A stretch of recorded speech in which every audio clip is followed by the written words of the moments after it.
It's Open House Thursday on YourView. Welcome to the show. I am Tokwe Mark Odige, and with me, as usual, are the beautiful ladies. Mariam, how are you doing today? I'm fine, thank you. So my daughter received a very special guest, and she's been having a lot of fun. My bestie's daughter is around, and I'm just so happy for her. You know, they wake up together, go to bed together, have their, do everything together. Yes, about the same age. I just love it for her. Her friend is being raised by her mother in Abuja. I'm raising my daughter here. But they seem so similar. In fact, when I do something, she's like, that's what my mom will say. That's what, and it's just such a comfortable relationship. Like, to be friends with someone now, your children are just quick friends with each other. I love that. Beautiful. Yeah. It's a gift. I didn't expect I would be seeing you today. I thought you were still... Yeah, gone on your birthday honeymoon. You know, Mariah had commented somewhere yesterday, and I said, your absence is seriously felt. She will not understand. She made it happen like this year. But I want to say thank you to Nigerians all over the world. God, people can love somebody. I felt the love. God bless you all. Thank you so much. Me that I open class groups and I open everything. I answered questions and replied.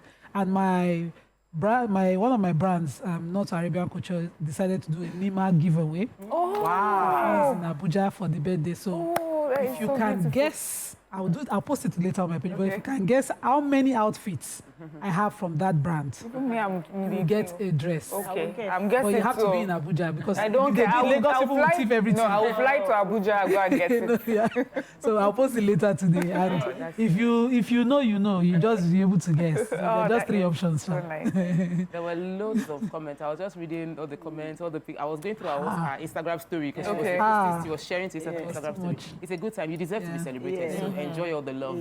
Yes. How are you doing? I'm good. What happened between yesterday and today? I enjoyed the food, the dinner she made online. So I made sure, I even had to request, I said, please, can you send pictures? Send pictures, and she snapped it and sent pictures. And we online people that celebrated the birthday, we enjoyed the meal. Thank you so much. I'm doing another one today. Yeah, okay, so please. I don't like online food. Yeah. No, we were trying to keep in shape. Anyways, last night I couldn't sleep. I've been having this case of insomnia for a while. My mom has tried to say, take melatonin, blah, blah, blah, blah. So I decided to watch a movie on Prime. And then I watched this amazing movie, Love and Life. Oh my God, everybody should see it. It's so relatable. Nigerian? Yeah, Nigerian movie, Love and Life. It's so nice and everything. And then my darling friend, the bag I gave you guys, you are the ones that started. So they are the ones that carried. That was the bag they carried here, and this is throughout the whole movie. Wow. It was so classy. You need to watch that movie. I'm going to watch it today. So relatable, like marriage, everything. I remember when she came and I was saying something about how do we make our brands more. Yes. She said things like that. We use that throughout the movie. Amazing. And it's so funny how in our minds we come up with things that might spoil our relationships or marriages. It's just in ourselves, it's just in our own mind. And you're expecting someone to apologize to you while you're the one that actually owes someone an apology. Exactly. Yeah, you should watch that movie. I would love to watch it. I really would love to watch it. So yesterday we cooked the egusi soup. Hey. I'm clapping for my boys. My boys. The most eligible boys. I'm telling you. I'm saying it over and over again about that my kids are cooking because while it might seem like everybody in my circle has their children cooking, there are some parents and some women who still say that the boys, no, they are boys, they should not go to the kitchen. There are some, because I got comment that, because I posted the fried rice they made, the lady was like, are you serious? Your boys are cooking? I said, yes. I was like, I just didn't think. Boys. So now it should be normal. Every man should boys be able eat to cook. Too, so boys eat, so they should cook. Yes. So and cooking is a life skill, like swimming. Yeah. It's a life skill. You don't want to starve because you can't. Exactly. Yeah. So, well, it's gisting day, but before we go into the gist, let's take some serious stories making the headlines. Stay with us. We'll be right back.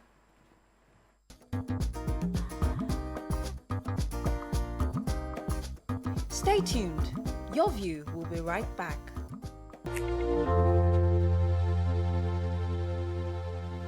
Welcome back and thanks for staying with us. So we're starting front page review with The Nation and major headline, waiver, food imports must sell 75% at approved markets. Food importers rather must sell 75% at approved markets.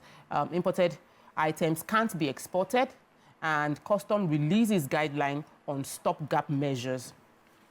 In other news, security needs 350 million rounds of ammunition yearly, says Minister. There's a really nice picture of the president of Equatorial Guinea and the Nigerian president as well together. I think they also had there are three pictures here. Let me just write it. The ambassador, Nigerian ambassador to Guinea as well was in the picture. NSA warns against disruption of Ondo governorship election. El Rufai's ally, Jimmy Lawal, detained by ICPC over 11 billion naira probe. I received 21 million naira as running cost, says the senator. Pay controversy deepens. Federal government to hire 3,500 teachers for Unity College.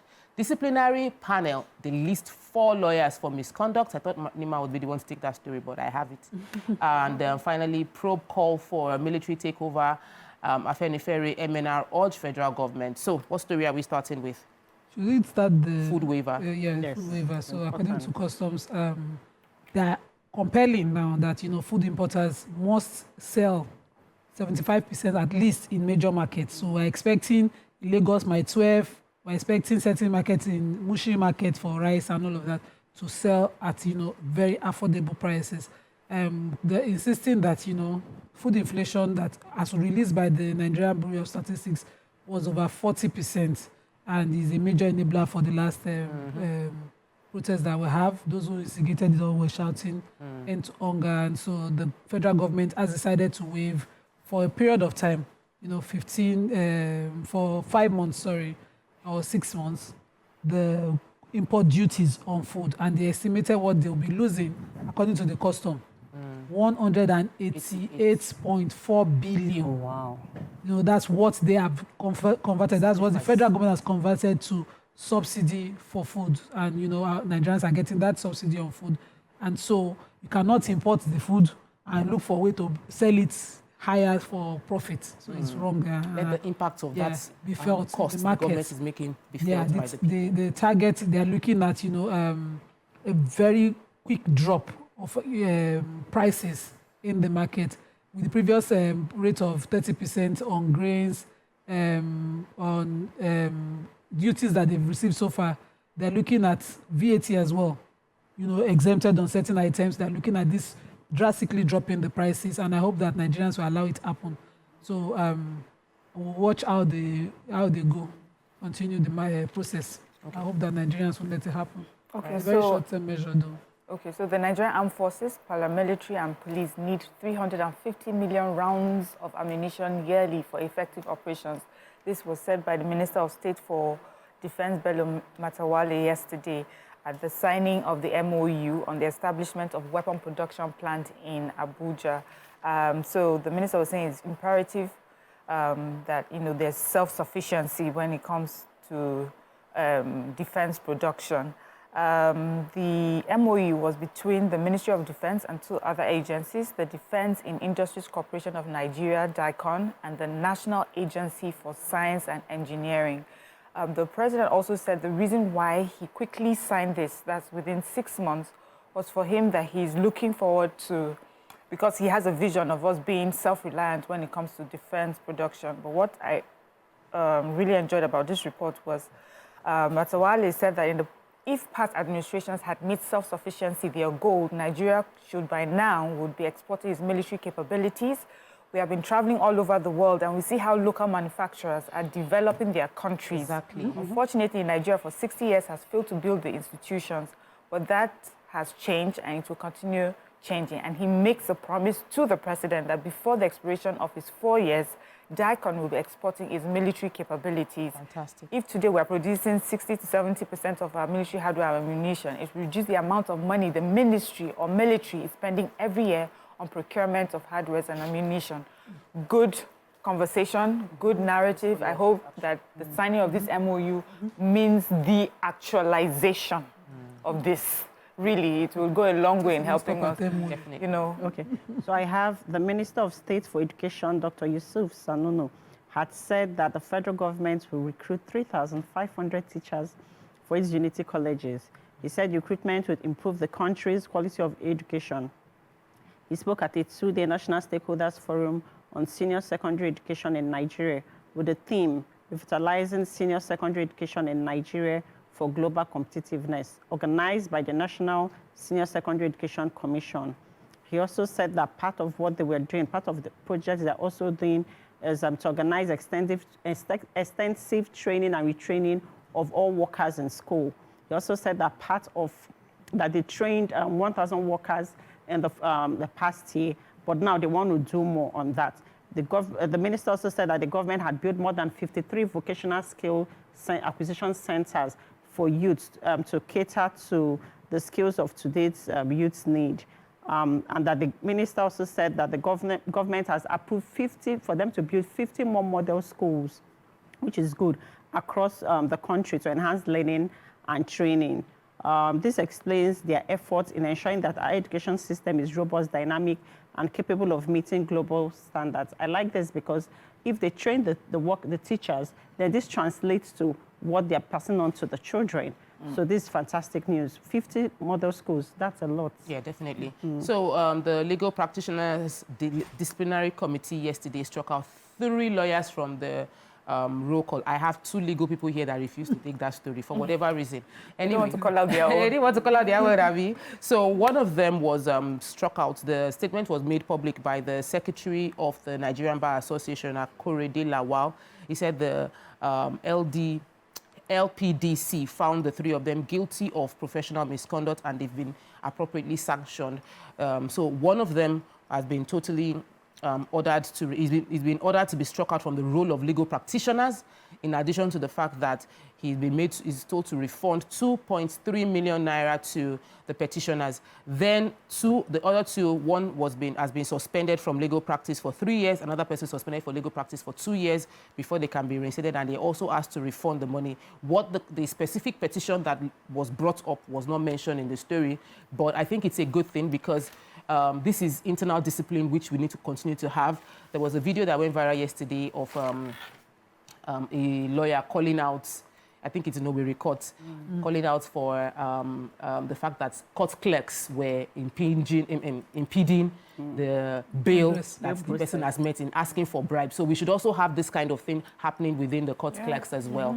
We'll take a quick break now. When we return, we'll continue with the front page review. Stay with us. We'll be right back.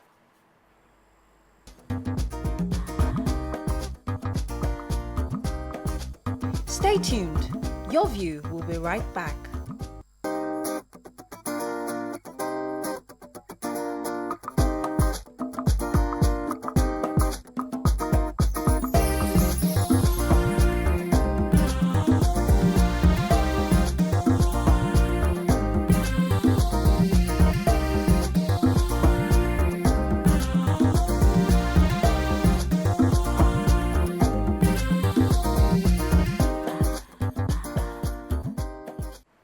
Welcome back and thanks for staying with us. So we'll continue front page review with the Punch major headline.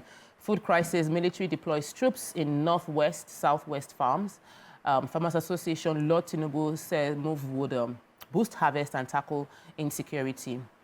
In other news, power tariff, ASU demands reversal. Varsity's bill jumps by 300%. EFCC detains NACON chair, recovers 314,000 98 Saudi Riyal. Prices skyrocket as petrol scarcity bites harder. Marketers blame supply shortage. NNPC keeps mum. In other news, 149 Nigerians repatriated from Niger. Federal government inaugurates panel for Naira-based crude oil sale. Motorists lament traffic snarl as Julius Berger resumes work on Lagos, the Long Bridge, that's Lagos-Ibadan Expressway Long Bridge. And minor stabs kill 2 siblings remanded in Ekiti juvenile home. Who has that story? I do. The minor, he's a 12-year-old boy. Oh my God. And he stabbed 2 siblings and he's been remanded in a juvenile home. He has stabbed these brothers, one in the hand, the other in the shoulder. Anyway, he was brought to court. I took the story hoping it was taken from like the human interest angle, but it's really about the court proceedings. He's been taken to court, remanded in a juvenile home. The lawyer was asking if he could be please released on bail, and then the court also asked for adjournment so that he can, put their case together. It's really a sad story, you know, all around. When you have a child like that commit something like this, this will involve just much more than remanding him in, you know, a correctional facility. It would include this, yes. So it will include finding out where he's from, what circumstances he's growing up in at home, you know, those sort of things. I just hope that, you know, this, thankfully, you know, nobody died, so that is good. But then I hope that this is resolved in such a manner that this boy also gets help. But thankfully, also the victims, nobody lost their lives and they get the treatment they need. All right. Okay. So I have the executive chairman of the National Hajj Commission of Nigeria, Jalal Arabi, and the commission's secretary, Abdullahi Kontagora, are currently in the custody of the EFCC for the alleged mismanagement of 90 billion naira.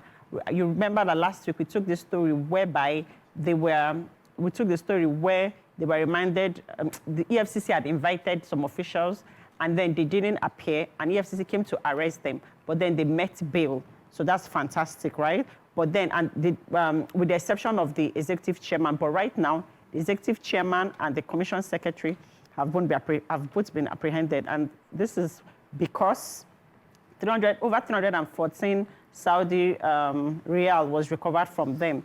The chairman and some of the officials, they overpaid themselves the stipulated amount they were supposed to take for the trip. The chairman was entitled to 15,929 Saudi Riyal, but he got 50,000.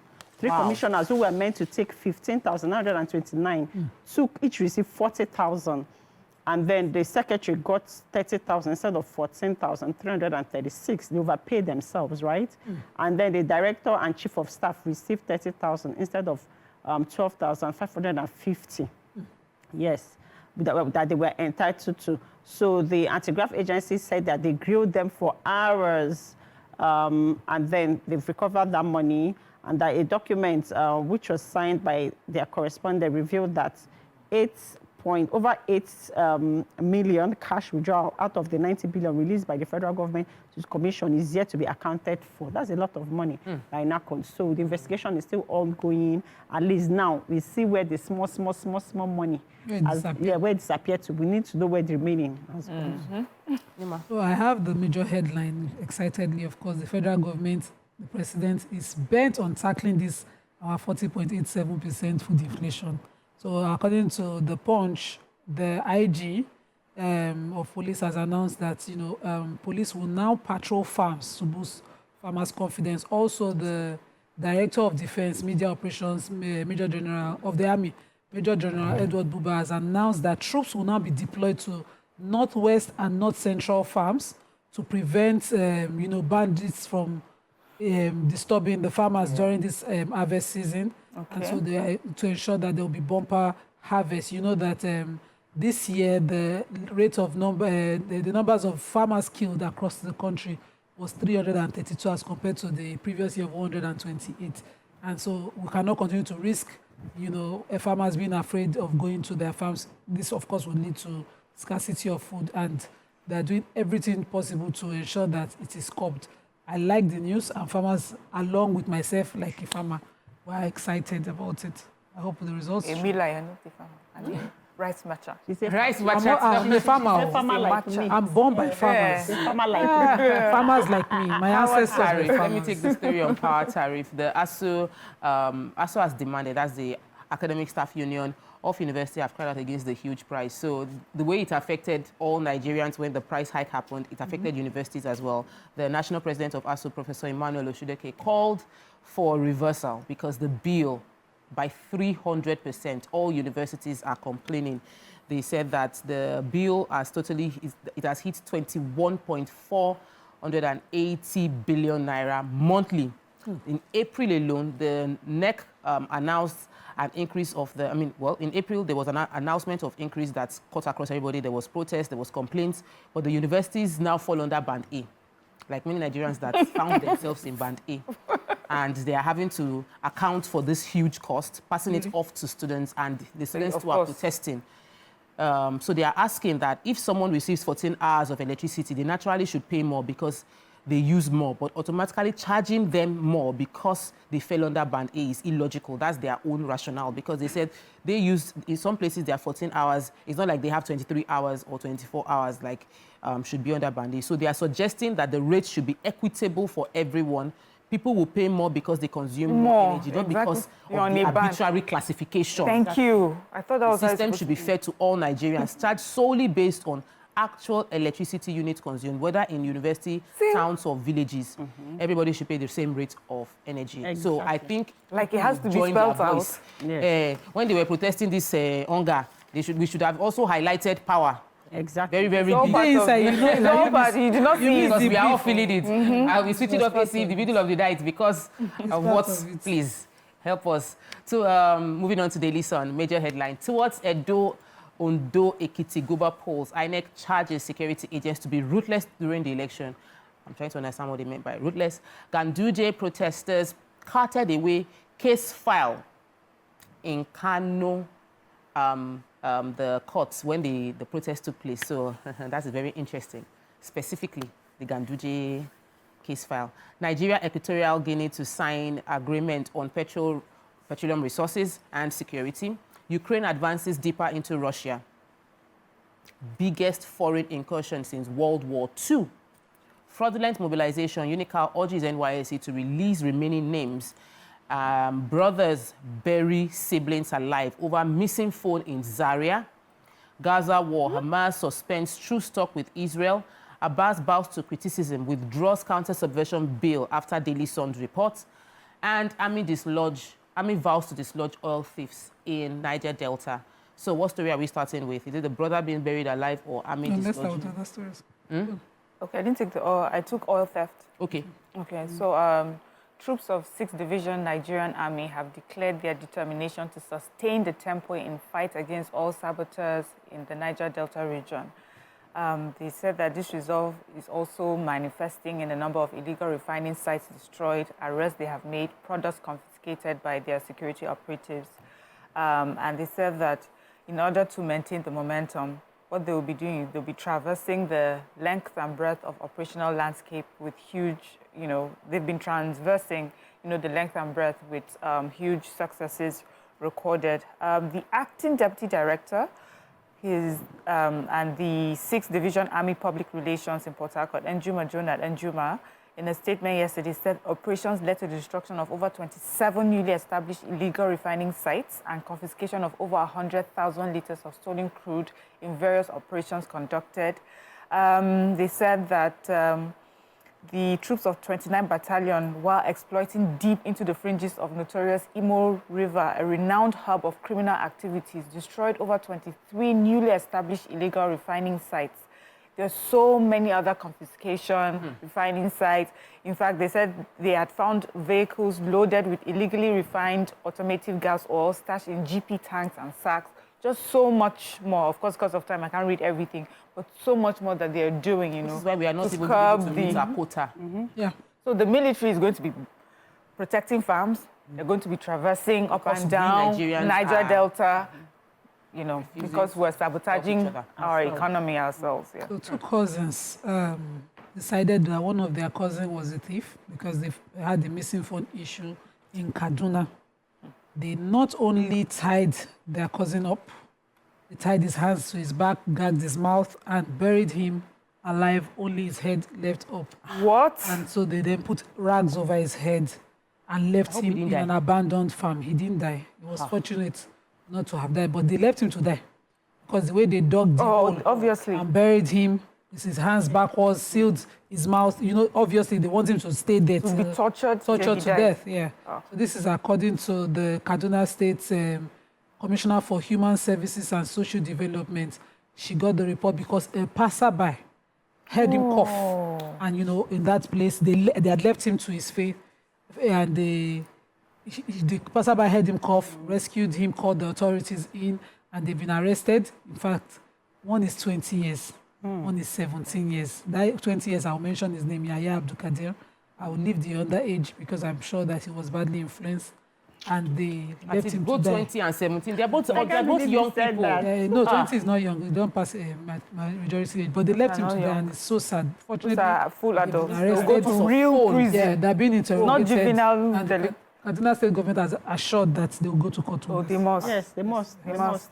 Yeah, so I have the University of Calabar, UNICAL, has urged the National Youth Service Corps, NYSC, to release names of the remaining 85 former students who indulged in fraudulent mobilization for the scheme. The people have mind, though. The registrar, Mr. Gabriel Egbe, said in a statement in Calabar that the institution uncovered the fraudulent act and alerted the NYSC. Unfortunately, they said that the NYSC took immediate action and then unmasked the remaining, and unmasked 93%. They took immediate action against 93%, but they are urging them to still unmask the remaining 85%. They also reported, when they did that, they also sent communication to the Independent Corrupt Practices and Other Related Offences Commission and established a full investigative committee. They also reported to the Federal Ministry of Education and National Universities Commission. He also said that none of the names involved in the scandal were found in universities' records as graduates, and that such names were never uploaded by any department into the NYSC portal. So that somebody, because they're trying to hold Mr. Obi Endurance, the person, the man that imputes data entry into the NYSC portal, because they're wondering how they found out that 11 different times there was unauthorized access into the NYSC portal that made this 178 people to have access to be part of the scheme. So this is good, because if they have not graduated from school, they don't have certificates, they are forging certificates, how are they, starting with the NYSC being part of it? That's wrong. We really don't even have much time. I wanted to take the story of the Kano State, where Governor Yusuf alleged that, not alleged, Governor Yusuf is saying that the case file has been taken away from the court during the vandalism that took place. Say Ganduje's fault. Yes, he said Ganduje's case file and every other person involved in the case they took it out of the court.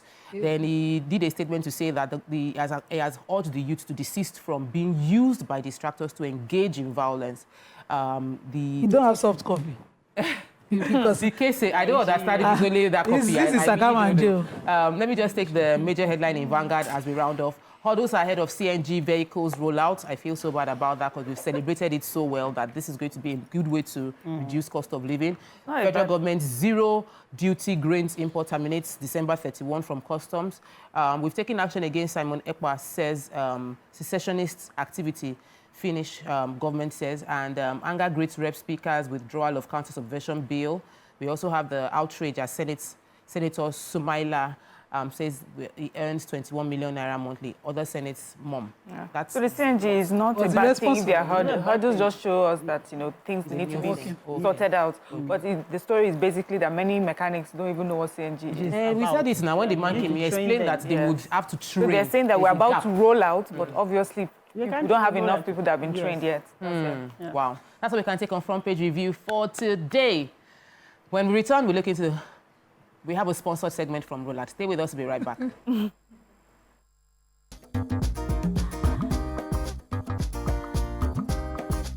Stay tuned. Your View will be right back.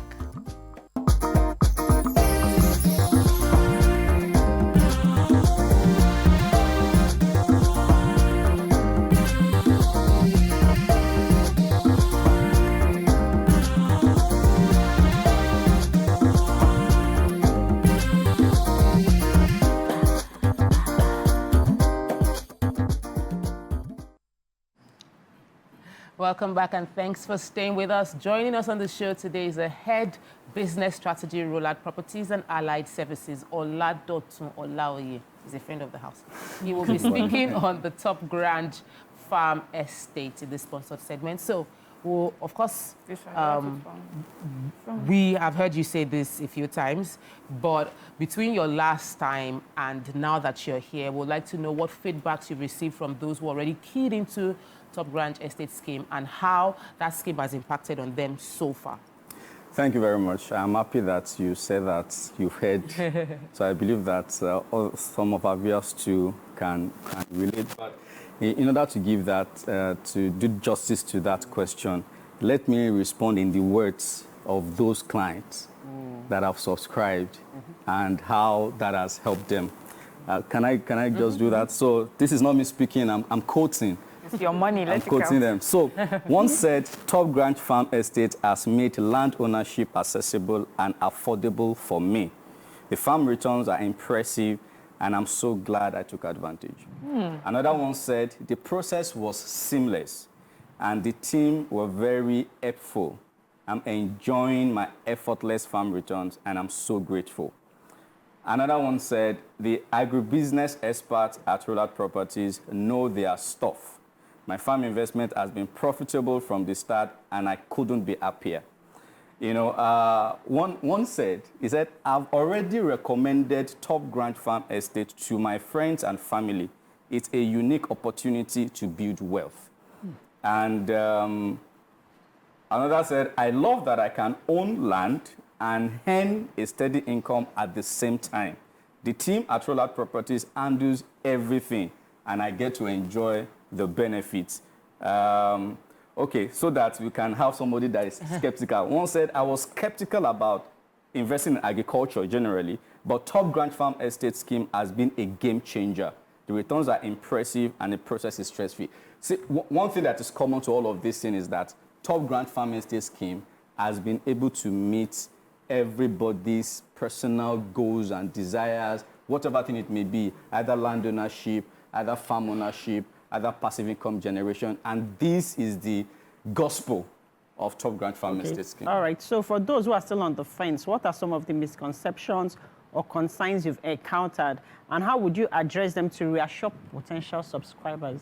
Thank you so much. So all of these people that, we have those that have subscribed, and we've talked to a number of potential subscribers at one point or the other that have become clients or in the process of becoming client.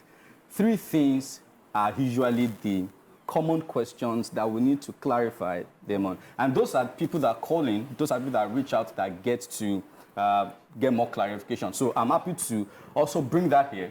You know, maybe somebody is watching and is having those misconceptions and is hoping that maybe they can just talk about it. Maybe it's going to help me. So number one thing is, you hear, how secured is this thing? You say land and farm. How secured is it, right? So number one is that you are not just buying the frenzy of you can do this, you can do it. All these conversations are legally binding. With Top Branch Farm Estate scheme, we said it's land ownership and farm ownership. When you subscribe, you own the land, we farm on it, you enjoy the benefits, and this process is legally binding. So when you subscribe at Top Branch Farm Estate, you get the deed, your documentation for the land, and then you also get a farm agreement that outlines the obligations and all the process of the farm activities and what you expected. And of course, the documentation of the land already transfers the right of ownership to you from the start. So that is number one. Number two is that the farm estate is a physical location that can be visited, that can be seen. So it is not audio. It's not audio farm estate. You can see the video. You can see it on the screen. You know, this is the preparation for some seedlings that are coming up on the screen, as you can see. It's physical. You can go there. You can see what are they saying, what are they doing, right? That is one. Number two thing is usually about the guaranteed income, the guaranteed returns that you talk about. How guaranteed is it? Because you said, when I buy 1 acre for 2.4 million naira, I'm guaranteed 400,000 naira per year. They want to know. So the key is in the well thought out farm management practices, from planting to harvesting and even to sale of the produce. So you saw somebody talk about the agribusiness experts, that they know what they are doing. Indeed, they know what they are doing, because the scheme is designed to be efficient and profitable. All right? It's designed to be efficient and profitable. And let me also add, this is not our first rodeo. This is the fifth farm scheme that is that we are doing. So we have history of those that have enjoyed this scheme in times past, and they can testify to that. So you can be sure that the scheme is designed to be effortless, to be efficient and profitable. And lastly, are there no hidden costs? You say 2.4. If I pay this 2.4 million naira for 1 acre, is it not that after I pay, you now say, oh, now that you have paid, now you now pay this money, no hidden cost. With us at Rollard Properties and Allied Services Limited, what you see is what you get. When you pay the 2.4 million naira for an acre or whatever thing you pay, it consists already of the cost of land and the cost of farming. So there's no other money that you are required to pay. The only thing you are expecting is your bank alert sounding, your phone sounding. So what was this percentage of the returns, the guaranteed returns? What is it? So there are different cadres. So when you buy 1 acre at Top Grand Farm Estate that is currently selling for 2.4 million naira, you expect a guaranteed yearly income of 400,000 naira for the next 3 years.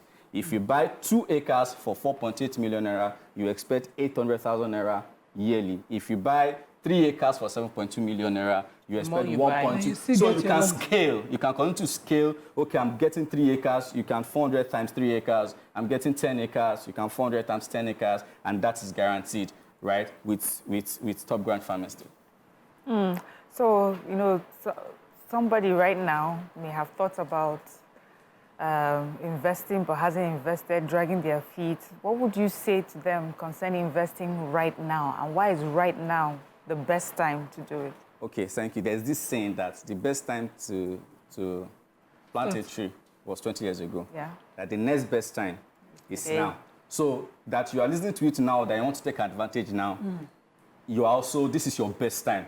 Even better is that there is a 15% discount off for those that are taking advantage between now and end of the month. And what I want you to do now is to visit www.rollardproperties.com/Top Grand, as you can see on the screen. Now, when you get to this page, click on Get Started. When you click on Get Started, decide how many acres you want to buy and go to checkout.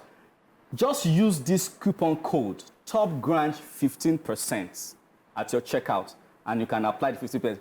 This is one of the best, this is the best thing that you can do now. This is the best time to get advantage of, you know, all of this is that we are saying. You can, which means that you can right now get a discount off, you know, on multiple purchase. So we brought this in for people that wants to do 5 acres, 6 acres, that wants to key heavily into the vision, and we want to, like, how can you even do that affordably? So visit the website. You know, it's seamless. You can do this yourself right now on the phone, get your receipt, get everything without any human interaction. However, if you need to talk to any of our officers, you know, to guide you, you can call the numbers on your screen, you know, and they can guide you through, and then you can get started today. Top Grand 15% is the coupon code. www.rollardproperties.com/Top Grand is where to begin, is where to start. Thank you so much. It's always interesting to have you here. I think you've already concluded. They can call the number, they can get the coupon, and get involved with what you are promoting. So that's all we can take on this segment. When we return, we have a the number right there. The number right there. So call that number if you're interested. We'll take a quick break. When we return, we'll go into the hot topic for today. Stay with us. We'll be right back.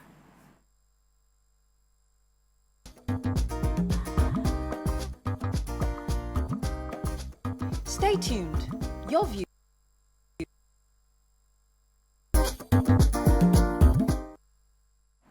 Welcome back, and thanks for staying with us. An incident of alleged rape has been reported in Alakoko, Lagos, where a 14-year-old girl was reportedly raped by the son of her landlord. The incident occurred 2 days ago, according to an anonymous ex-user who tweeted and shared the video of the victim. The anonymous poster added that the family confronted the landlord about the incident, and he dismissed their concern, saying nothing would happen. However, the police are alleging that the victim's parents are not willing to aid the investigation. What are your thoughts on this? Join the conversation by calling us on 0810-764-1679, or you can tweet to us, or use hashtag YourViewTVC. Or you can send your comments on, you know, we use X now. We're also heavy on YouTube, so put in the comments on YouTube. Somebody here will read it. Power, money, poverty, taking advantage of someone. There are many things that usually causes rape, but having the comment saying that the landlord was saying nothing would happen is something that it's not a new statement. We've heard it several times. I will do it and nothing will happen. What do you think when you first saw this video? Of course, it's heartbreaking. What was your opinion? Okay, so for me, first off, I wish it was not her picture or her video that was making the rounds. I would like to see in cases of rape where the perpetrator's picture is the one that people would see than the victim, but no problem. It's because we're headed somewhere, and I hope that she gets the justice that she deserves. So landlord said nothing will happen. That's one thing. But to also hear that the parents are not willing to pursue the case is my problem here. And maybe that's why the landlord has that assurance, or he's confident that nothing will happen. As you know, in our society, usually a victim like that is often blamed for being in a situation that she could have, I don't know, for whatever reason, we find a way to blame a little girl or the person that's been raped. And also, parents, in order to protect the child, think the best thing is to keep quiet and not further, aggravate issues by insisting on justice, because they feel that that would mean people will get to see her face, people will know what has happened to her. Even if she gets justice, she'll still be pointed out as the child or the one that was raped. And people, for some reason, will judge a person that was raped, like there'll be consequences for being raped.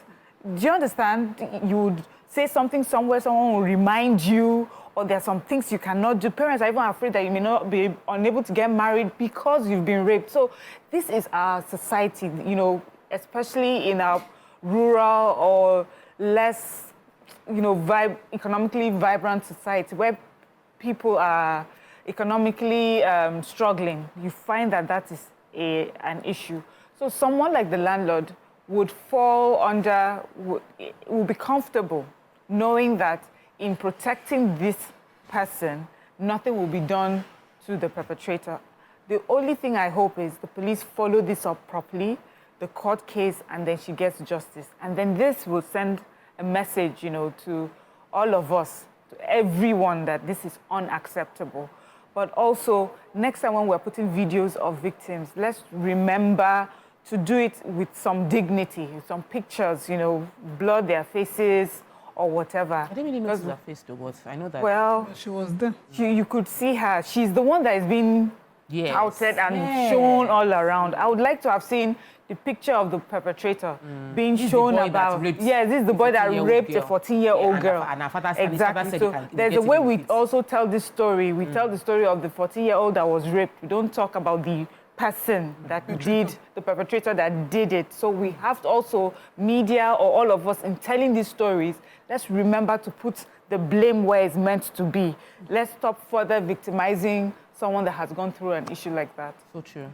On the legal, I have two legal people here, but can the police, is the police giving excuses, or do they really need the support of the parents to prosecute the case? She's 14, but the police don't need permission as a state to carry out any prosecution. They have reported to the police.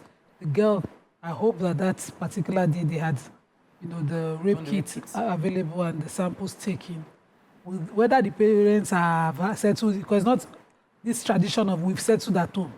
They'll say, they'll come and say forgive, and the parents say we are forgiving, and such nonsense. I hope that all of those things did not happen, but that cannot impede the progress of such a prosecution. As long as, they have the samples, and in these days that we have all the records, this person should be prosecuted and his data put in the sexual offenders register, so that people will know how to act and behave around such a person is extremely important.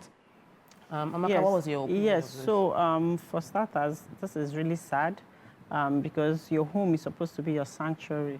And then when something happens within the home system, it's, it's really bad, because most times when things happen, it's not within your control. Maybe you went somewhere, you went to visit somebody, they would say, oh, why did you go there? But this is your home, your comfort zone. So I feel sad about that. Then secondly, the police, as far as I'm concerned, they are making excuses, because when rape is a criminal offense, and a criminal offense is always a crime against the state.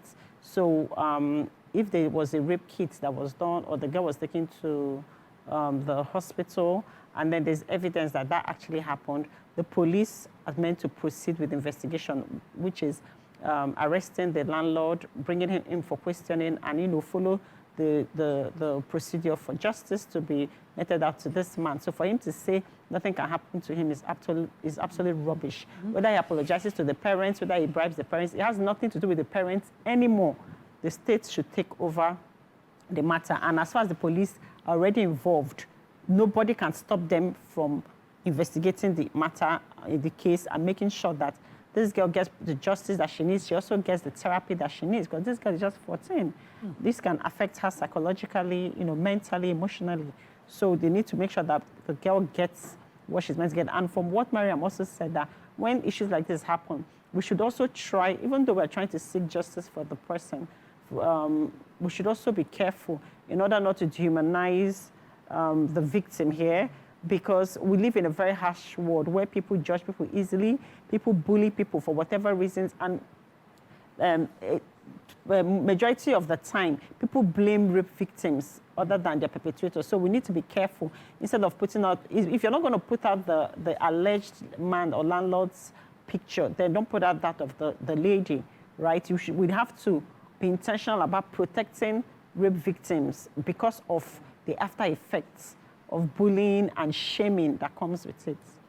So, but you see, I hear you, and of course we've discussed this thing several times. Like, rape is not a new thing. It's happened, even in the Bible, there was rape. But I want us to dig further into what you mentioned, because this seems to be more prevalent within poverty, areas where poverty happens. What's the connection between rape and poverty, and how can we, even as we are struggling to deal with the lifting people out of poverty, still protect these innocent people from being raped? Rape and poverty.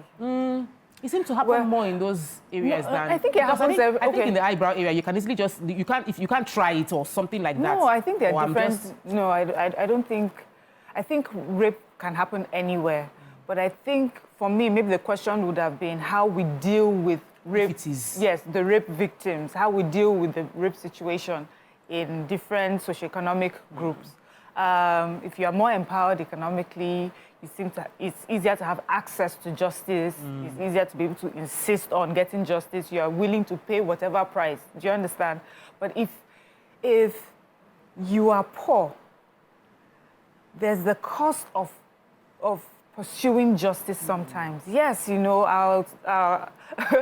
may say to you, go and report to the police, but we've had issues of bring this payment to go and chase somebody or put this amount of money. Some people will look at it, and then the time that is spent to chase justice as well. Show up in... Yes, so I can't go to work, and then in doing that also, you're now living in this community, you're surrounded by people who are constantly bullying this person. You're unable to take that victim away from that and take them to a different place where they are healing, where they're getting therapy.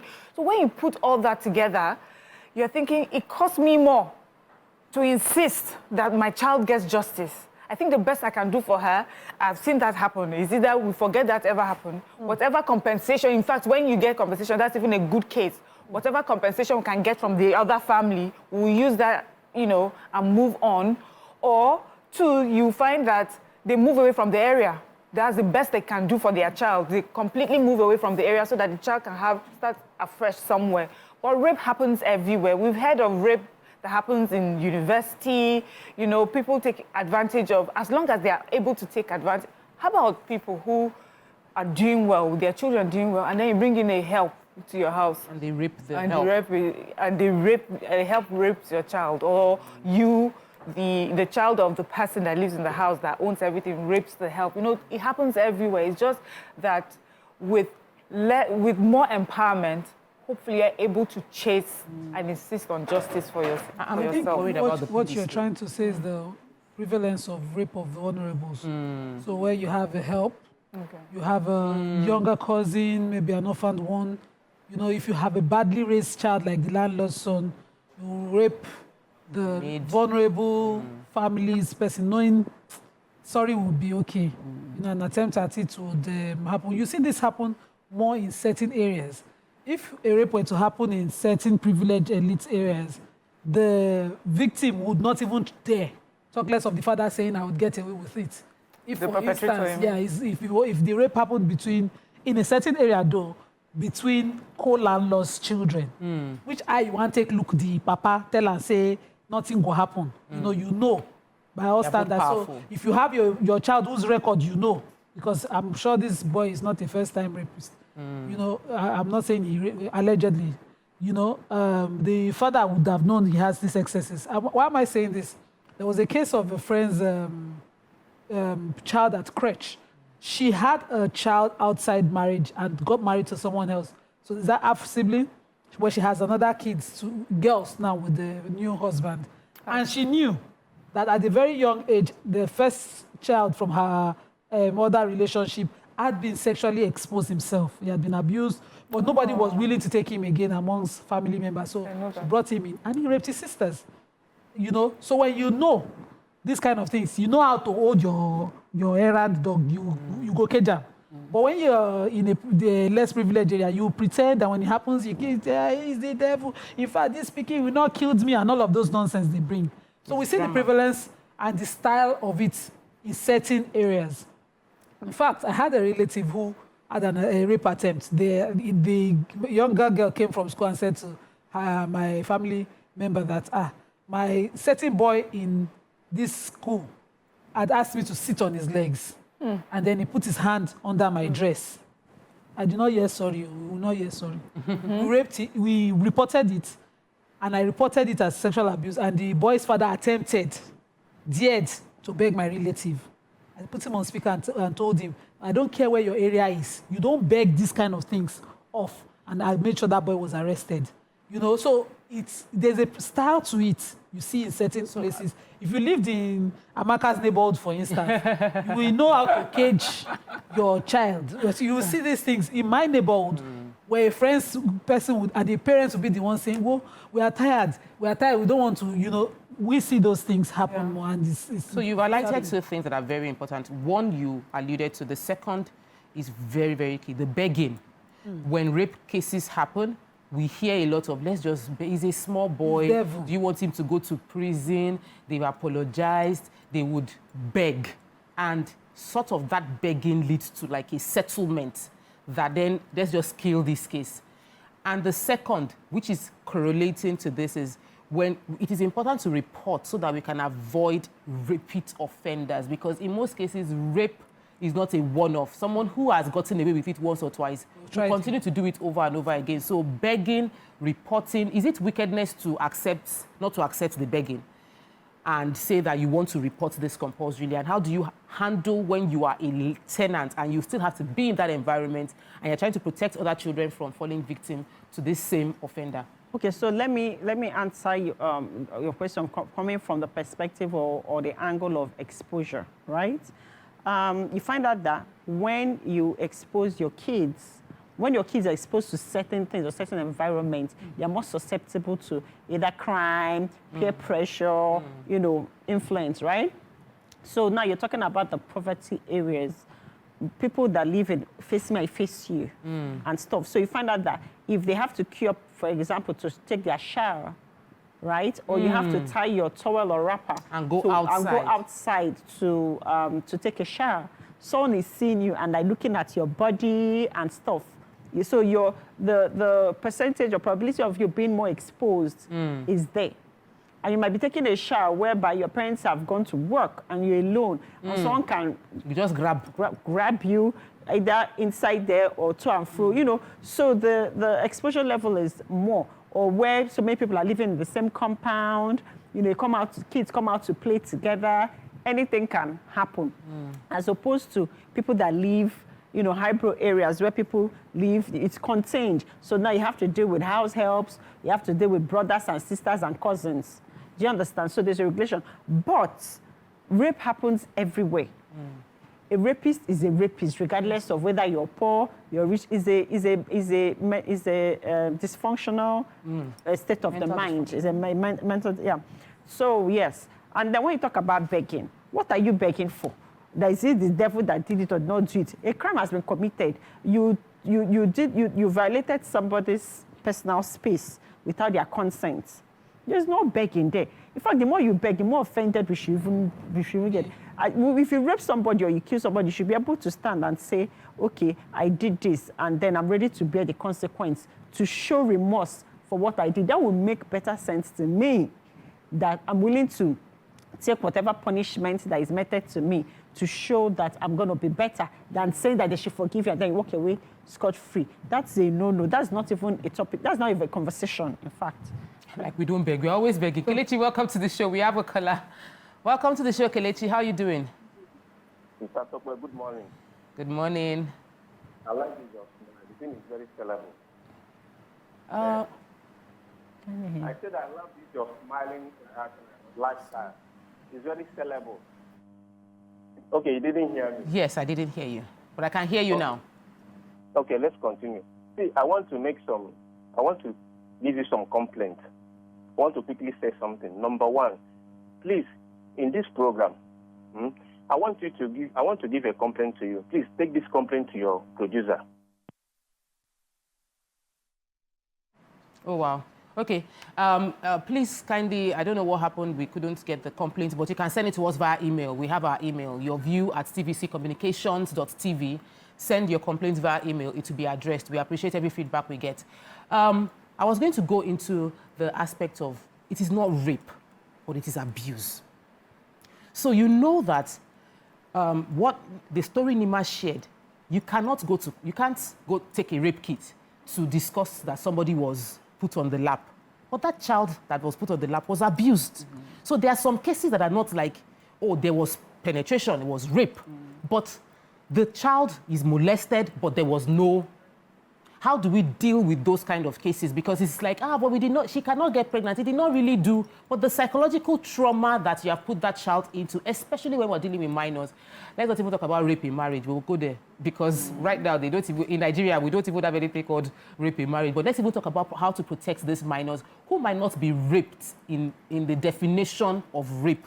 Because there's a definition for rape before you can go to court, but they have been abused. So we have laws and we don't even know. Under the criminal code, I think when it became the ACJL, we advanced more in our definition of what rape should be. But we have a perfect definition under this law that you all covered, enforced by NAPTIP.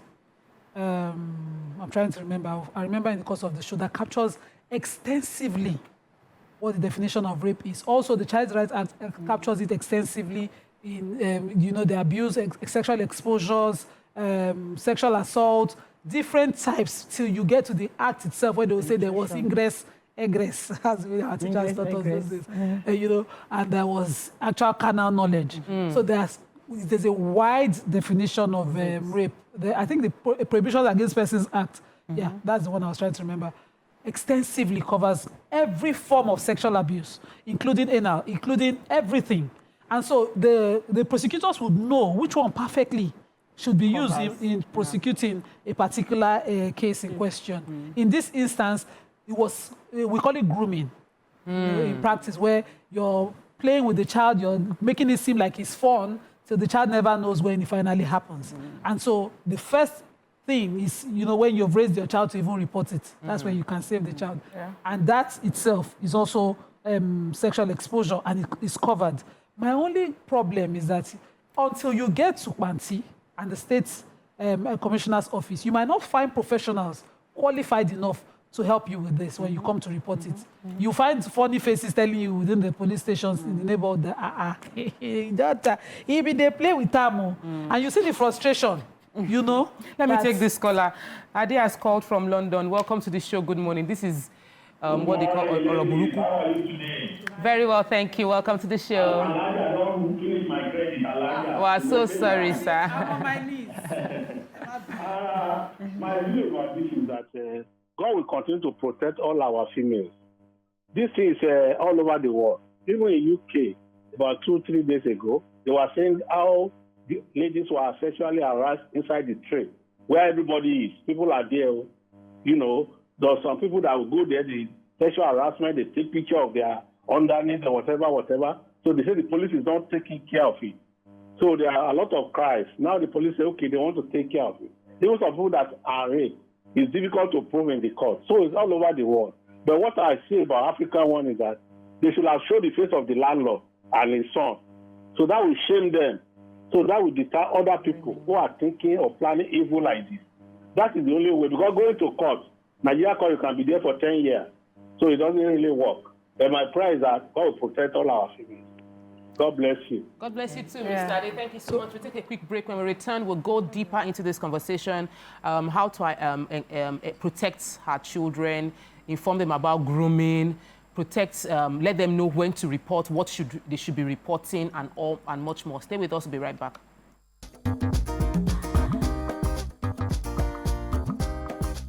Stay tuned.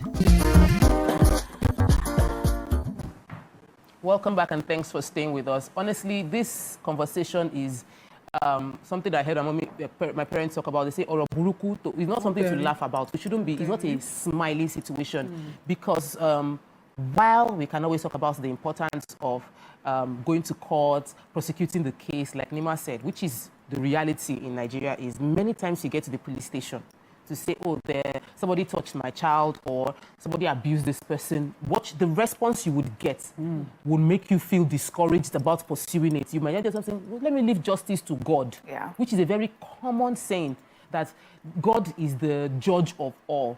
Let me forgive and move on. So, but there are side effects to it, which means that an innocent person is walking free. But before we went on, because I said we should talk about grooming and how to highlight people that might, or maybe things that we don't see as grooming but might be grooming. So can you? Okay, but first I just wanted to say that, remember, as a society, we've come from a place where rape victims were forced to marry their perpetrators. That was a our way to history. get them. Yes. No, that was our history. So we felt that if she was raped, to cover the shame, you marry the person that has raped you. And that is some form of compensation. This paying people now, this is where we are today. So there's a lot of history. No, we shouldn't give ourselves time. I'm saying rape is such a serious thing. I'm just saying where we are coming from, a lot of things needs to be done. You know, there's also a lot of education that needs to be done. A lot of people do not. There are some people that when you sit down and describe some rape situations to them, they don't see it as rape. You know, you mentioned one, the marriage one. That's one thing. You mentioned the grooming one, where someone puts you on their lap, and people don't understand that this is unacceptable. You know that there used to be a time where you see a little girl and a stranger will come, my fine wife. No, there was a time. That's grooming. Yes. Well, there was a time that a lot of people stood up and said, stop calling my child wife. I remember when I was having my children, I think it was such a heavy conversation at the time. You know, even my children, I told them, nobody should call you wife or husband. And I'd been somewhere and someone said that to my daughter and she told the person off and she reported, you know, the person to me. You have a call. You want to take it? Ndubisi has called in from Just. Sorry, I didn't want to break your story like that. Ndubisi, welcome to the show. Good morning. Yes. Honestly, this issue is a very bad issue. It might not be there. And the work of body is kind of bad. In that way. I'm struggling to hear you. The network is not so good, but you can continue. Okay, so grooming, one of the ways for me that I did it with my children was I always insisted you don't collect gifts from people. You know, they say, little girl, come and take biscuits. Little boy, come and take sweets, you know. And then you know that uncle on the street that likes me, that every time I'm playing football with my friends, calls me aside and gives me, you know. And if the person gives it to you and you have taken, you must show it to me. And me too, I'll now go and meet you. Uncle, thank you. You did not have to. You know, sometimes you return the gift. No, we are fine. Thank you very much. As the parent, if your child was unable to... So to establish that you have a strong relationship with your child. And next time, if you say, no, I did not mean anything. I said, you can give it to me. Do you understand? So it's, when they are very young, you have to be right there and making sure that, you know, these undesirables don't get to your child. I had read somewhere about these criminals and how they target children. And one of these criminals was interviewed that, how do you pick a child, you know, that you molest? And he says, we can tell from how these children behave, those who are not getting enough parenting. you see children playing, that there are some parents, you just see them intermittently checking up on their children. He said there are some children that will be outside playing for a long time. There's no adult that has come out to see them. He said there's also the way a child is raised. You know, when you reach out to talk to them, you know that they've been taught at home not to speak to people they don't know or ask questions. Or prepared. Yes, but you have other children that just go with you. So they said that they sit down and watch how a child behaves, and they know that there are some things that they can get away with. There's really not a parent there that will make a fuss or would notice anything. So what makes grooming happen for a long time till it turns to proper rape is that you're able to get away with it for so long. The parent does not notice for a long time until then the big deal happens. So when it comes to little children, a lot of work has to be done by parents. A lot of supervision has to be done. Ask your children questions. If they want biscuits, you are the only one that can give them biscuits, you know. There's this thing that happened, this last one, when my son was really small. My brother-in-law, gave him biscuits. You know, they were playing on his side of the house. And they said that my son kept banging on the door. Open the door, open the door. He could barely speak. He was like, what happened? Open the door. He ran to me. He gave me biscuit because he wants to eat the biscuit. And he needs to take the permission right now so that he can eat the biscuit and go back. But so he was banging. Like, okay, you can have the biscuit and go back.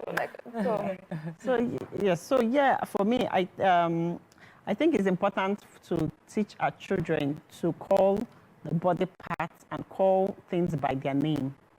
Because parents, for so long, they'll say, oh, this is your PP, this is your...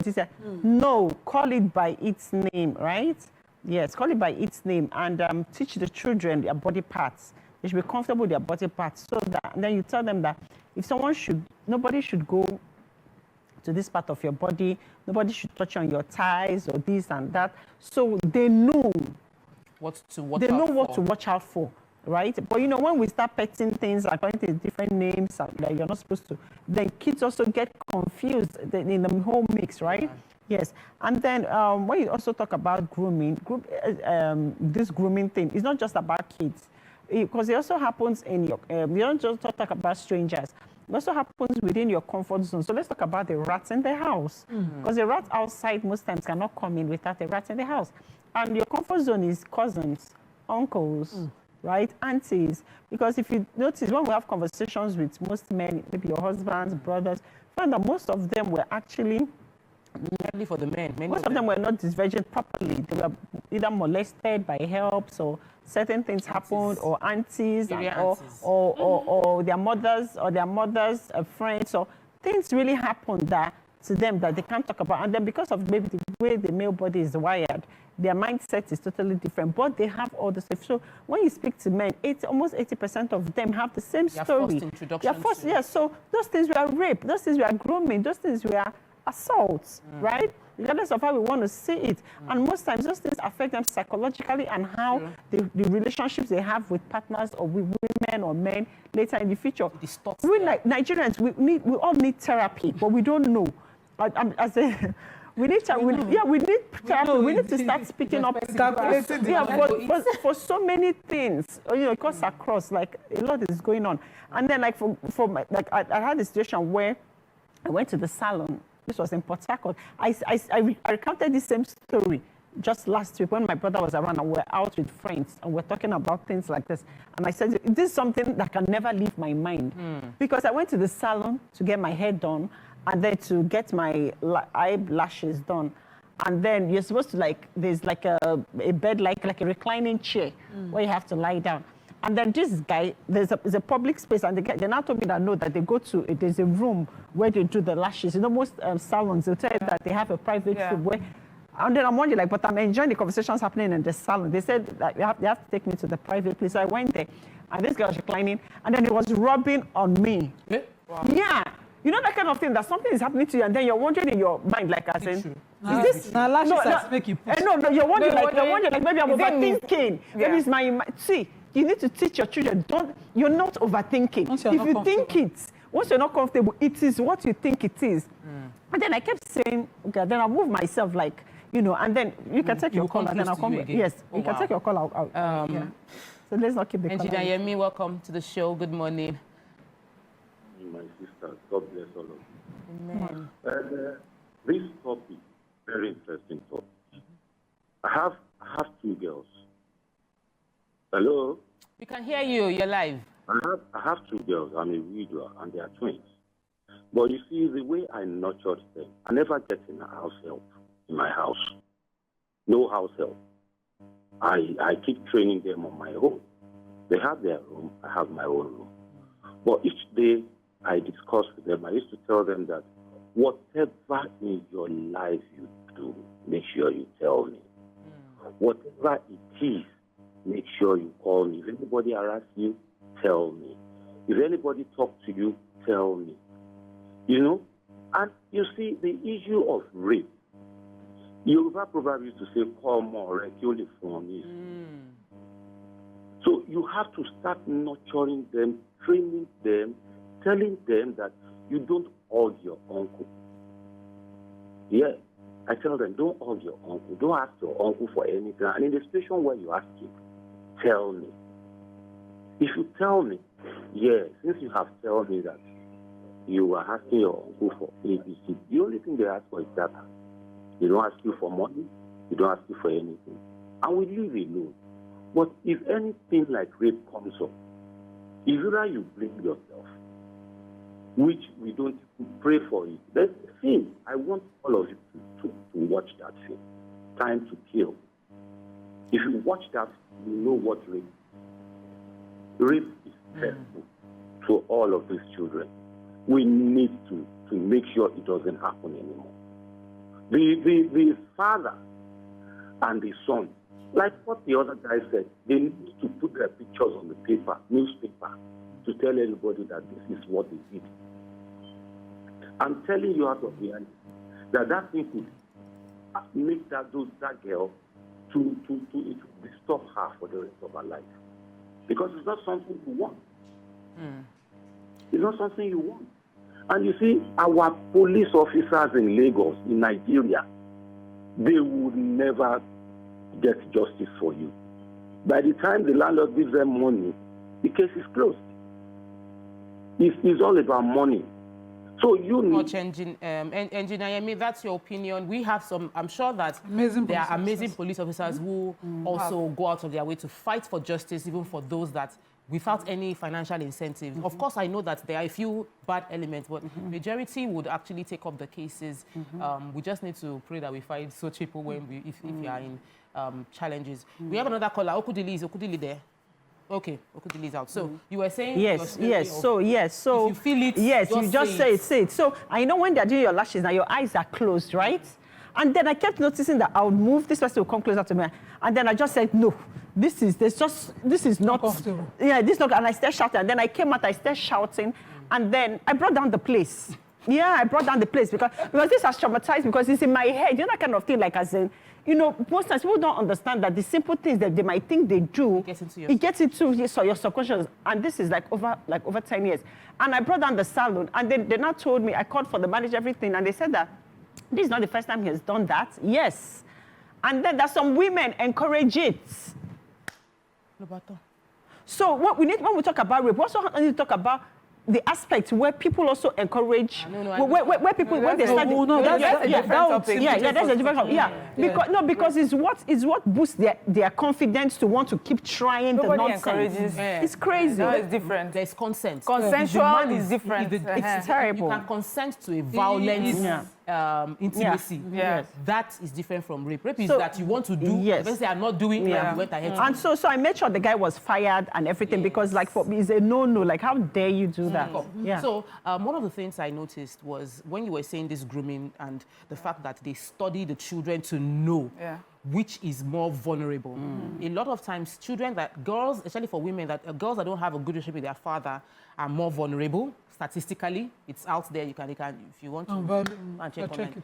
People that do not have a good relationship with a father figure, or not having that fatherly love, they say they are more vulnerable. And there's a grooming technique of asking if you know. Do you know that if I touch you here, it would be nice? Do you know? You know when she said, call it the right name? Oh, what do you call it? you call it PP? No. Do you know that that's not the name? So they come to you like, we are trying to educate you. You don't know much. I want to, I'm more experienced. I want to give you more insight. I want to let you know what is going on. Do you know that you can make every man? When I see you, my body is shaking. As a full-grown man like this, my body will just start shaking.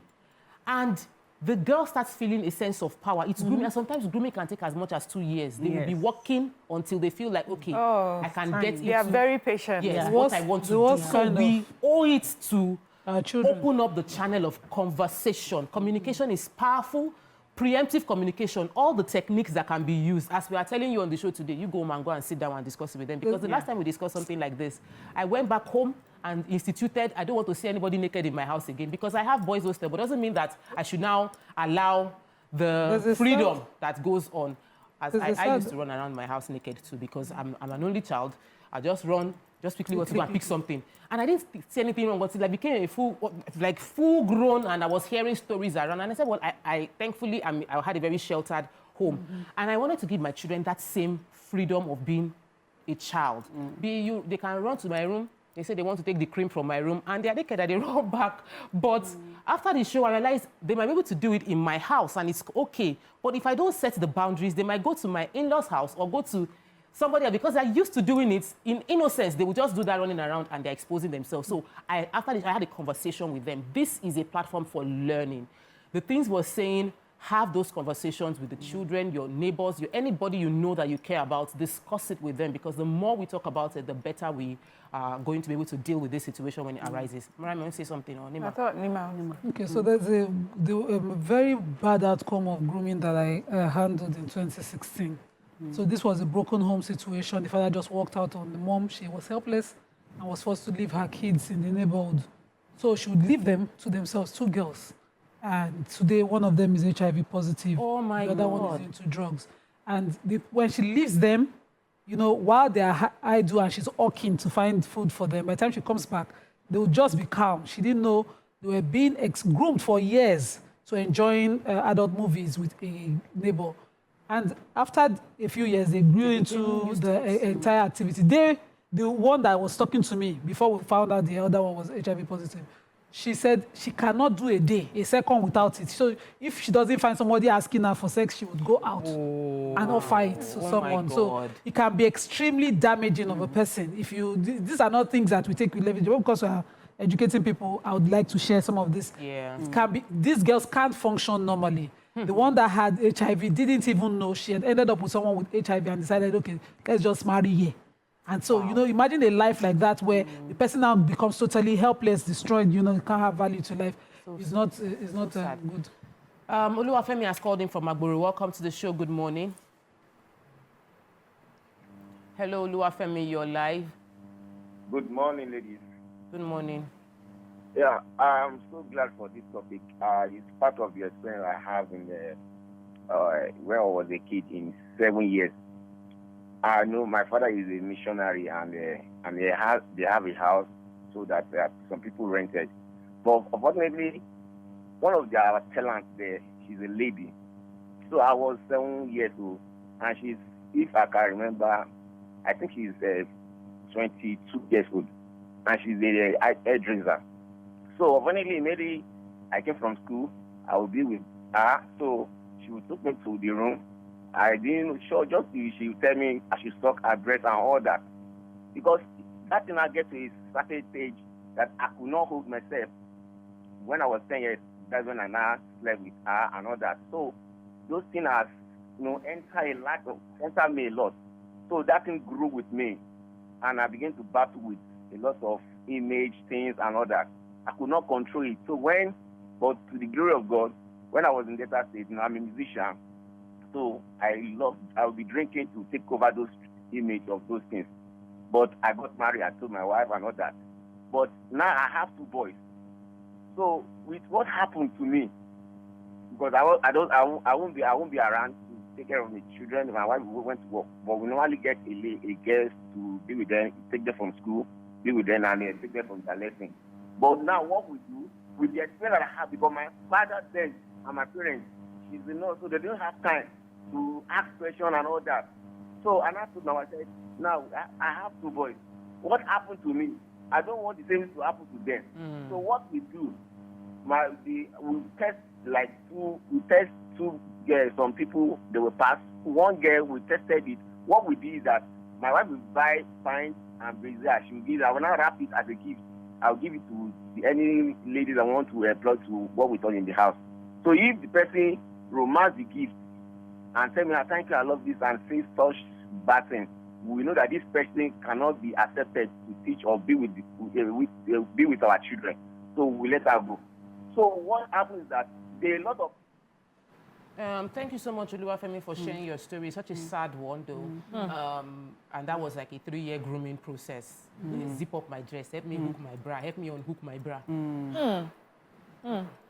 We need to have this conversation. It's really sad. And even the one that Nima... So I shared watching movies and, you know, leaving your getting kids. Exposure. But Miriam touched a very important point where check on your kids. So it's also important that kids have freedom to play, space to play and all of that. But when you notice someone touch your child in a way the child is not comfortable with. So I am a hugger. My parents hugged me all my life. I think it's okay. I usually say to my child, that's your auntie, come and go and give her a hug.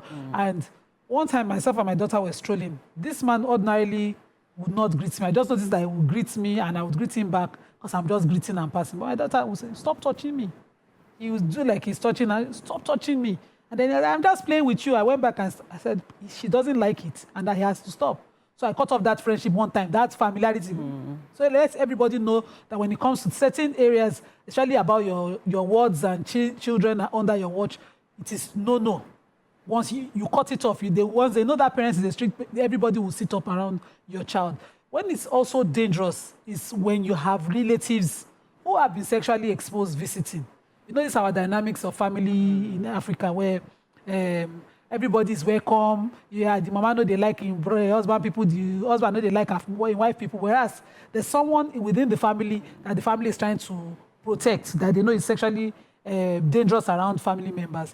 It is important if you have that there's a collective voice against the child.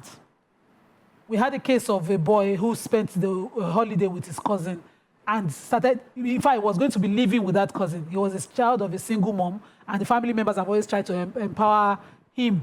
He had lived with someone who knew of his exposure, and when he was living with another person, she joined voice when she raised the issue that he attempted to rape her child and said, hey, you don't want family members, until she brought the CCTV to show. And I said, he did it before. Why would you allow he did it before? To go and visit someone without informing them. So imagine the collective voice. We used to see it growing up where they say, no, you too spoil. Today, every time you visit person, you go to touch their pots. When they call that child out, when the child is even hungry in somebody's house, you go there like this. If you collectively, I don't know where you brought this habit from, but this habit does not represent the family. It helps the other person to speak up. Instead of silencing one person by shaming them that this is such a serious damaging action on anybody to allow under family protection and all of that. So what are we going to do? Are we going to leave him for his mother? You know, I had even raised the issue that maybe the mother, mother now we should ask you, how come? Abi, because you don't have husband, did you expose your child personally by yourself? So when you call it, you need to call it what it is. And you need to call it out as assertively as possible. When it comes to those kind of settings, don't allow it. It's my husband's friend. And what can I say? No. If it takes anything to tear clothes, it's not madness that they protect Pekin from where I'm from. Now nakedness, they take fight Pekin fight. You give me what exactly you think it takes to Let's protect talk your about child. some people, because you know what you just said now, that you would, whatever it takes to protect your child, you would do whatever it takes. How come in this particular case, and we've had other cases where they said the victim's mom was not cooperating. So that's this particular 14-year-old, the victim's mom was not cooperating in terms of prosecution. And then there was another case that happened, I think it was in this Iwaya, that place. There was this rape that took place, and the family actually did not, they said they were not going to prosecute. They wanted to let it go. They said that they have prayed, they are using spiritual solution to sort the child out. How do we deal with parents that do not want to? Now you feel this, they shouldn't even be parents because they're not fighting. They're not willing to put in the energy and the time to fight for the child that they have brought into the world. Okay, so in situations like this now, we have to talk about societal shaming and bullying, right? Where people start, most times parents feel like the best way to protect my child is for people not to know that my child was raped. For people not to know my child was defiled. Certain parts of the country or religions where the child has to be a virgin, you know, so they feel like, people should not know, so that let's maintain decorum and stuff. So people's reaction in that aspect comes from background, come from the background, environments they were raised in, what they believe. So it's important for society to also begin to educate people, educate parents, you know, educate mothers on the fact that if certain things happen, it's not about you. This child needs help. You need to call it as it is. You need to getting justice for that child would help the child heal. You understand? Yeah. And then because most times people want to protect family names. Yeah. Like, well, yeah, family names. Then the problem to people around you to gossiping and talking about it. You find out that this kid will go to school and other kids are discovering that conversation because of what they heard their parents discuss at home. They now make the child the topic. They now make the child the topic. So, you know, it spirals. So the parents of victims need to take responsibility. We too, as individuals and human beings too, also have to take responsibility. And also teaching our kids that when something happens to another person, it might not be you, but then this is how you should give empathy. This is what you should do. This should be your reaction. You should be kind. You should be nicer. You know, it's not just about this as a rape victims. How about their friends, their schoolmates? They need to have this information. How do you teach your kids at home to be kind to someone that is a victim of any type of assault? Not mocking them. Yes, not mocking them. Or if your friend comes to you at school to say, oh, this happened to me, what should I do? You need to also get your own child to know the response to give that other child. Moving to, you know, to move with it or to say, okay, let's go and report to the teacher. Let's, you know, it's a collective responsibility, not just of the victim, yes, but even of parents and the society at large. Obviously, with the way Amaka has just explained it, it shows that the parenting has to be done by a parent that's aware, that's educated and exposed to these conversations as well, and understands what it is that is important Why you are and doing how. this. Yes. So we do have the country that we're in right now. There's a large number of Nigerians that are not aware of how to handle things or how to have the conversations. Like I mentioned earlier, we're a society that's coming from giving rape victims off to marriage to their perpetrators. We're a society where some of us are collecting compensation, monetary compensation for behavior that's been done, or coming to call us together and saying, oh, do not do, we're sorry about what has happened, and just for the sake of peace, we move on. So there are a lot of, you know, education that needs to go on at the level of parents, level of teachers, but who's going to do that?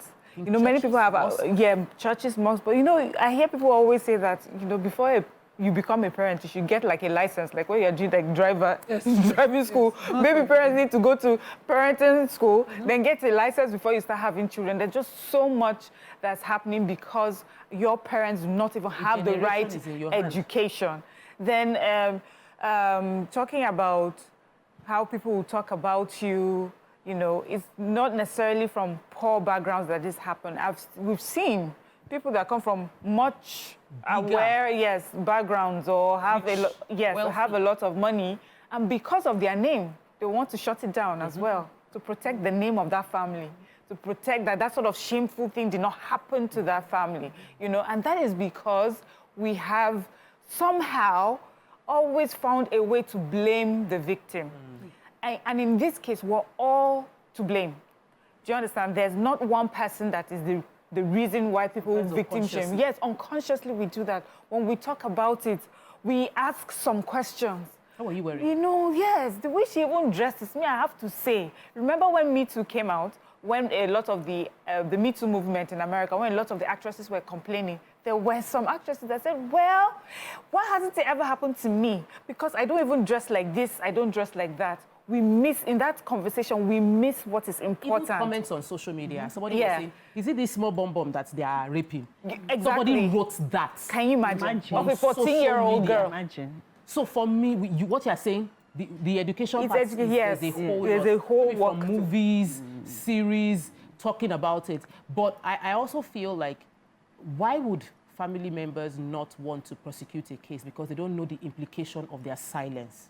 So the more we know the implication of our silence, the more we are willing to step out and carry the shame. I would rather shame me, but this one, you're not getting away with it.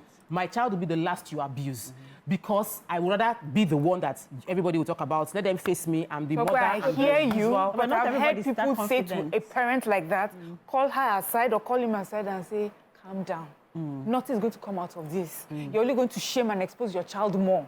Take this money, leave this area, and move on. Let's talk about payouts. Nima. No, is it legal to talk about for them to... Of course not. No, but is it, if you find out that a rapist transferred money to the survivor and the parent of the survivor, what can the government do? Not this one now. So they can be brought in under enablement because they're escaping. They're helping the perpetrator escape by taking fees. By taking fees. So recently there was one state that amended their own ACGL to compel that when parents do that, they also become part of the perpetrator and they'll be prosecuted along. But I wanted to talk about the preachers and the term forgiveness. So when you're looking for that justice, you're supposed to be, they call you toxic, they call you unforgiving, they call you a lot of things. So insist on the right thing being done doesn't mean you're unforgiving. Exactly. No. Successfully, in this Lagos state, there was a girl I handled watching brief for, and her mom stood the entire hall, took years, to see to the prosecution, the conviction, and sentencing of her rapist. And when I see her mom today, now that justice has been served, even during trial, she didn't look like someone that was unforgiving. What she just wanted was closure for her daughter. Yes. And as a parent, when you can stand it, at least do it for the victim. Don't let the person be a victim twice. See it through for the sake of the victim. Forgiveness is of you, that's of the Lord. But there should be, but you will still face the consequences for your actions. You know how important consequences? Consequence is what changes society. Yes. It deters people, people know that there's something that's going to happen. While we are here, Miriam gave the example of marrying victims to their rapists. It has been enabled in society. I gave the example of family members say, okay, what you come on, we'll do to the pikin. As if we go pound and chop. Let there be consequences strong enough that, sends a message. Yeah. I have read books as a young girl, and I have seen as an adult that cousins rape cousins on holidays when you gather them and throw them anyhow. So a person coming into your space, even though they're family members, if they're not of your family values and you cannot ascertain the grooming of the child, you can say no. And it does not mean you hate the person. Because if the mother is someone that when you say, this pikin, you do something, say, hey, don't judge my pikin. Please, keep your pikin. Yes. Yes, let us keep our pikins. Exactly. Let everybody keep their your pikins. house. We will visit you and go back home. Because it is a community that raises a child. And we should be able to say to each person, when there was an attempted rape on me as a young girl, and I came out, I spoke. In fact, I did not tell my mother privately. I was just looking at her. She was having a gist with her friends. We were preparing evening. I was like, you're sitting here and somebody just attempted to rape me. My mom turned back and said, you say waiting. The community of women. And so she went crazy. The women rallied and held her. She ran to the boy's mom, and the boy's mom said, isn't not this one that all our friends are boys? That was the comment she said. And then she went on and on, tried to make it seem like the women immediately said, you see this pikin, she can be everything playful, but this pikin, they talk anyhow. And so the women gathered. Collectively, you speak up, or everybody keep their words the way you have raised them. And when society repairs each bad egg, we can eventually have a sane, safe society. We have not even talked about rape of boys, and you mentioned it, but the rape of boys, me as a parent of two genders, when I saw the extent of rape of boys and the unreported part of it in Nigeria, fear catch me. I wanted to put my boy in a football academy all these years. All I think about is, if I don't have the time to sit through every training, make it no go. He's been at home with me. Because you don't know. The girls, we discussed it, so girls would come out and say, I felt a touch. Boys don't know. Everything is play until it happens. And the anal rape of boys, thank God the VAP Act was what I was saying. That the Violence Against Persons Prohibition Act has extensively covered it.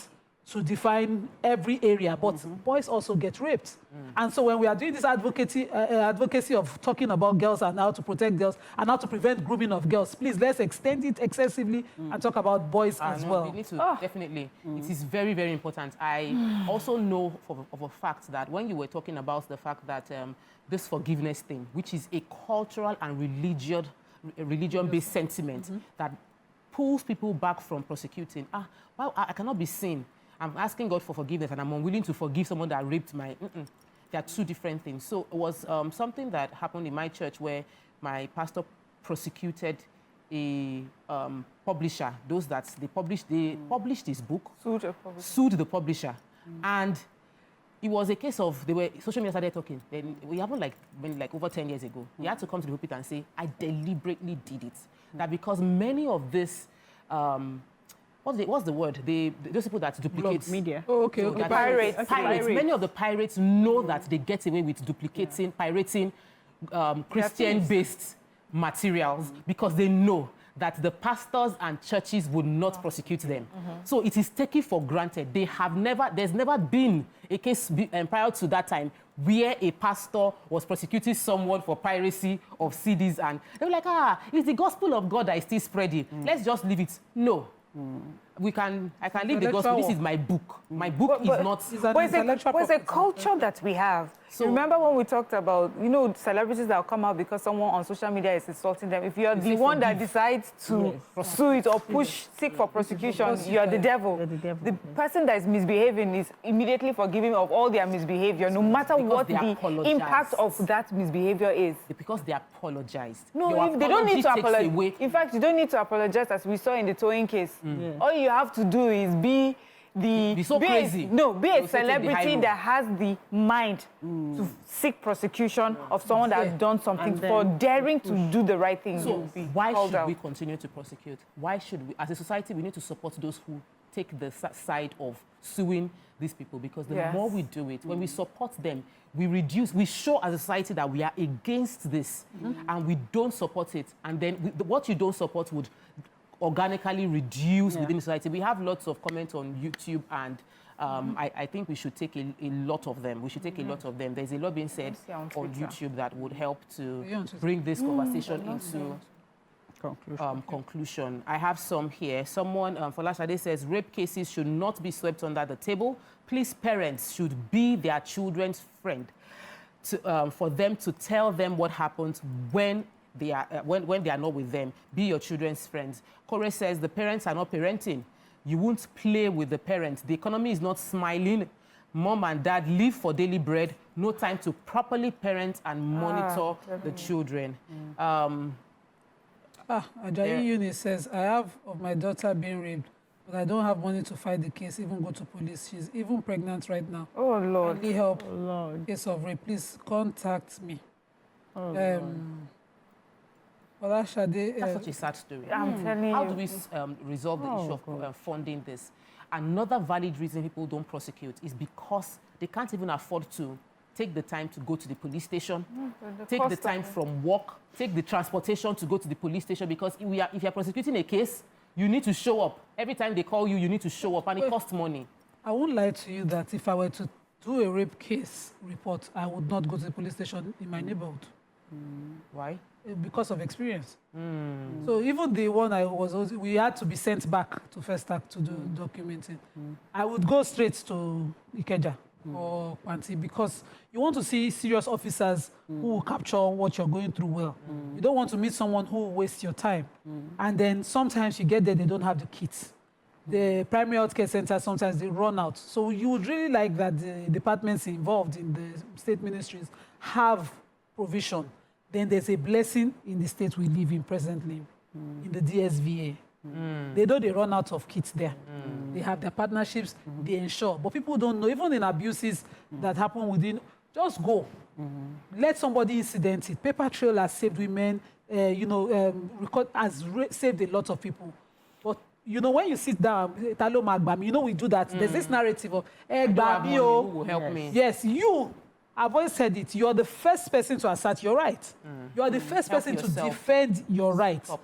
That person you are looking for maybe might be in unavailable case, you know, their schedules are not allowing. One person said, you have to come and pick my child to go to the DSVA. No, you are to be willing to take your child all the way to ensure that, you know, the proper things are done. And education is also... Moses Lowell says, just try to dedicate a day to discussing sexual abuses of boys. Today. Oh, boys. And you will be beyond shocked. So many suffered and are suffering abuses. Yeah, so I think we should really dedicate a day to discuss boys, and then people calling in with their experiences. Let's therapist, psychologist around. Let's push that narrative, because I'm sure so many fathers most times they don't even think about that, especially the ones that didn't go through that experience. So most times, you know, it just won't occur to them, and maybe they have boys. Let's push that narrative and see. Because boys don't get pregnant. And see what comes out of it. It's also the important part of parenting. Let's call out bad parenting. When we see it, this kind of case of landlord, let's call out ourselves when we have failed to protect our children. You know, when we talk of dressing, it'd be like, say, get us. That's really It's also important that when you're sending your child out, you make it impossible that they are violated. All right, so that's all we can take on the show for today. We've spent the day talking about abuse, how to protect ourselves, how to educate ourselves. If you missed any part, please watch all through again. We shared a lot of nuggets, and let's normalize this conversation around grooming, around reporting. Let's support the survivors and attack and speak against the perpetrators of this terrible act. That's all we can take again today. We'll see you all tomorrow. Enjoy the rest of your day. Bye. Bye.